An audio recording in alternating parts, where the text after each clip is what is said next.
Elles allaient dans des thés, elle restait là, assise pendant des heures, pendant que des après-midis entières s'écoulaient. Elles parlaient. Il y a entre eux des scènes lamentables, des disputes à propos de rien. Je dois dire que c'est lui que je plains dans tout cela quand même. Combien? Mais au moins 2 millions.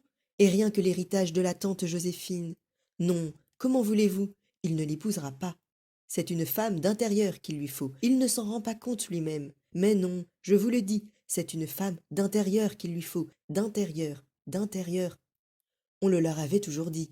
Cela, elle l'avait bien toujours entendu dire, elle le savait.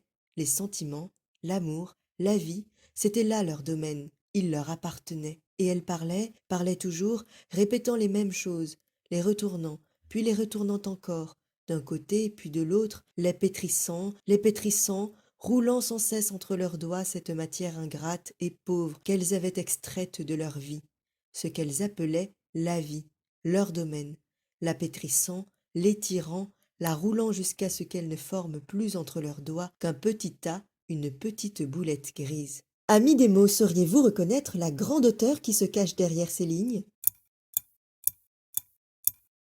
Je vous aide, serait-ce A. George Sand, B. Nathalie Sarraute, C. Marguerite Duras ou D. Annie Ernaux?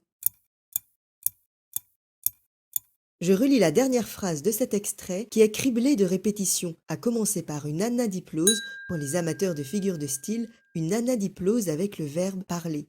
Et elle parlait, parlait toujours, répétant les mêmes choses, les retournant, puis les retournant encore, d'un côté puis de l'autre, les pétrissant, roulant sans cesse entre leurs doigts cette matière ingrate et pauvre qu'elles avaient extraite de leur vie, ce qu'elles appelaient la vie, leur domaine, la pétrissant, l'étirant, la roulant jusqu'à ce qu'elle ne forme plus entre leurs doigts qu'un petit tas, une petite boulette grise. Alors il est temps d'arrêter votre choix. Est-ce donc A. George Sand, B. Nathalie Sarraute, C. Marguerite Duras ou D. Annie Ernaux?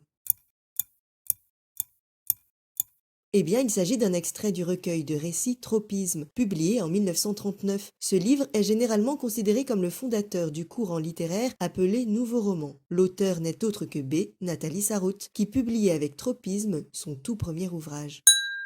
Voulez-vous encore jouer avec la littérature? Tant mieux, car c'est notre instant quiz. Laquelle des trois n'est pas une règle du théâtre classique? A. L'unité de temps et de lieu. B. La nécessité de représenter un amour contrarié. C. L'interdiction de montrer des scènes sanglantes. La réponse est B. La nécessité de représenter un amour contrarié. De quel poème d'Alphonse de Lamartine est extrait ce célébrissime alexandrin « Un seul être vous manque et tout est dépeuplé » A. L'isolement. B. Le soir. C. Le lac. La réponse est A. L'isolement.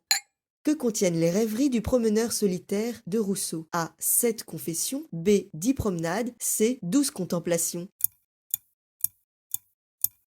La réponse est B. 10 promenades. C'était Marie pour Papyrus Univers, un nouveau podcast dans quelques jours. On finit en musique.